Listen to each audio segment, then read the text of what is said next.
Right, well, that's where we are for the weekend. Given that we've been out for lunch and I'm a bit pissed, probably best not to do anything more. It's ready to be brazed. I need to go and see my mate who's got a big oxyacetylene torch to do it. And he's brazing here. These are pinned. These two, which are for the tightening section and for the hand wheel, are screwed in at the moment, and then the screws will get drilled out once I drill the holes through. But the chariot locking mechanism works. It's a eccentric cam in there, so that's all good. The ram is also made.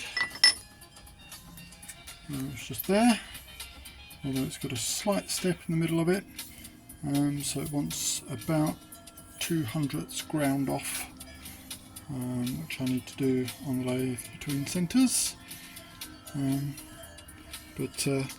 Yeah, so that'll be ready to go, and then obviously that's going to have a rack cut into it, and it'll be drilled down the centre, ready for holding collets and all of the rest of that good stuff.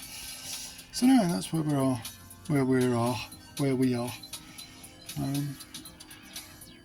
Looking quite nice. This is already drilled out to about 3/4 undersize for this.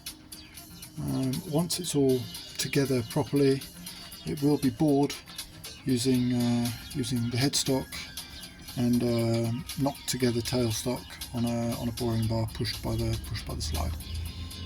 But, yeah, so that we get the ram absolutely parallel to the axis of the spindle.